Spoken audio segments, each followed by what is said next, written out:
Hello there, I'm Black Bright News, and it's another day in the land of the living. And today I just wanted to talk about young people, especially if you've got children, teenagers.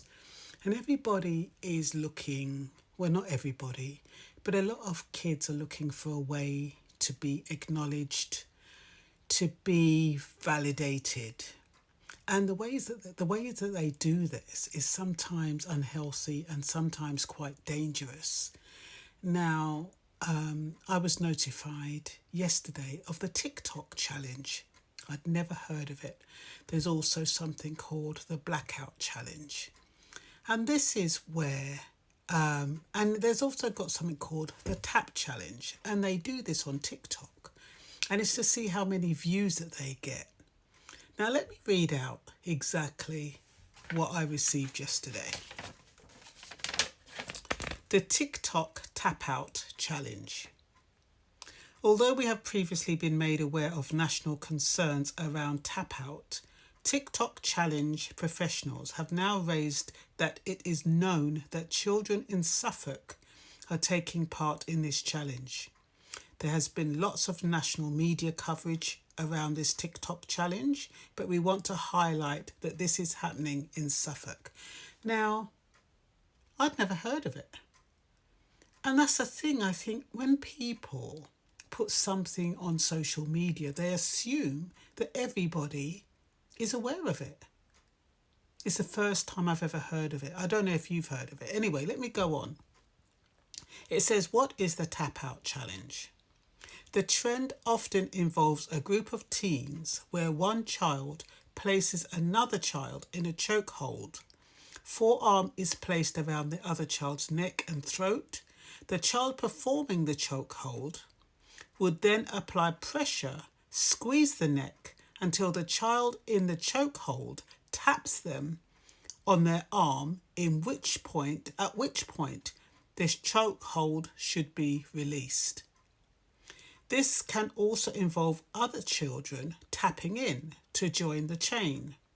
Whilst there can be no physical signs of injury following this trend, it is important to be aware that the type of strangulation can lead to serious health implications in the future, including fatalities. The challenge is presented in a way that downplays the risks, showing participants laughing or walking away unscathed.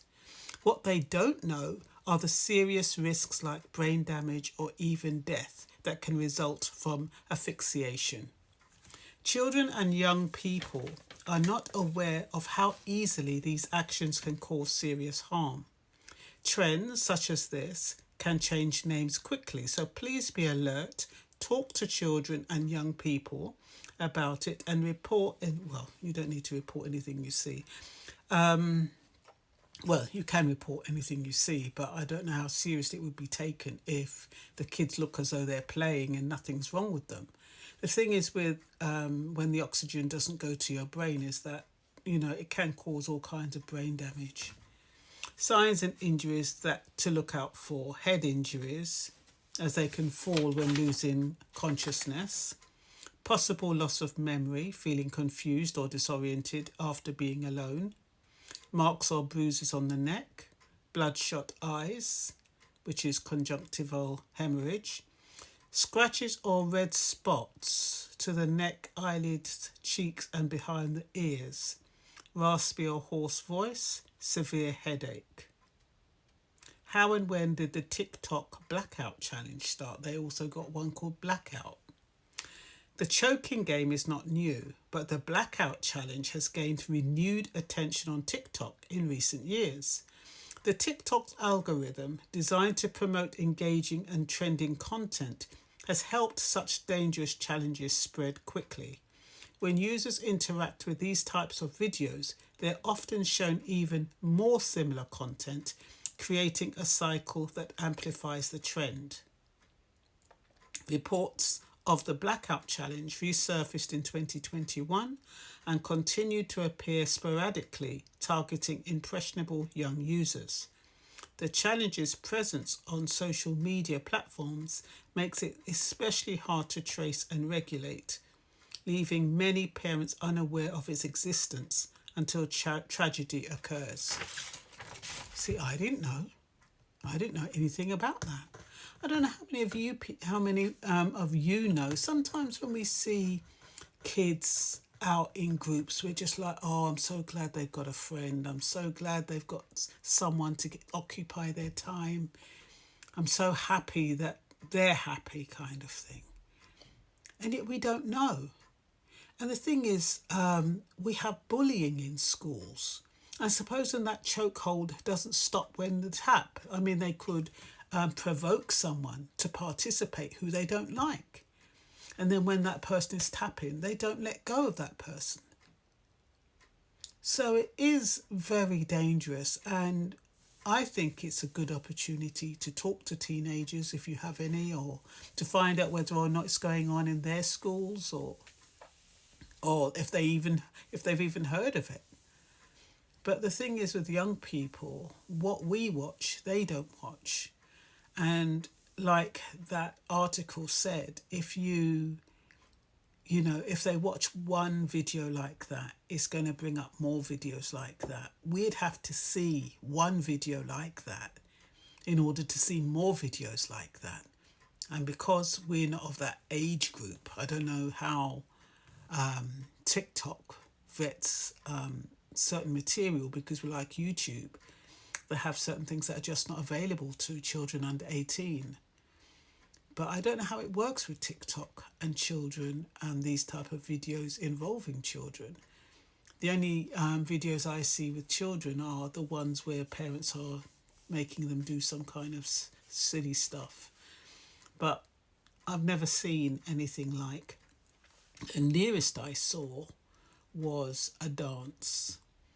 And the dance looked like they were cutting the neck. They were literally, it's almost like they were in a dance, but they were saying, I'm going to cut your neck, and they were simulating that cut in the person's neck. And I thought then that kind of, in the wrong place, in the wrong time, under the wrong influence, that could turn dangerous.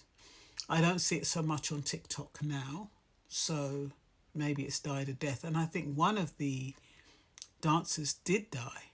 One of the persons who was quite popular in that trend, I think they did die, but I don't remember what they died of.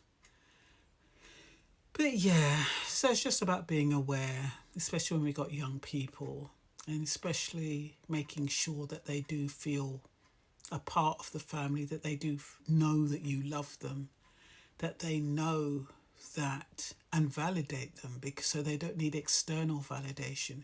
A lot of times we forget, we see our children with a smile on their face, and sometimes they do that just for us. Sometimes they not really happy, and we hear, when the kid comes in from school and say, how was your day, darling, or whatever, and they said, oh, it was fine, it was good. We take it as that. We believe them instead of inquiring and say, oh, what made it good today, honey? What did you do that you really enjoyed? How can you, how do you enjoy yourself at school? Or what are your friends like? Or how are you treated? And then look for eye contact. Look for body language that will tell you whether or not they're telling the truth, because the longer you engage, the more you'll find out whether or not there are any inconsistencies, or if your child is being honest with you, and whether or not you should be concerned. A lot of parents don't know what happens with behind closed doors, or when their kids go to school and their kids don't want to tell them because they don't want their parents to worry, and ironically, something happens that's severe. So let's just take this on and think about our children today and young people that are not even ours, and let's look after them. And that's all for now. Bye-bye.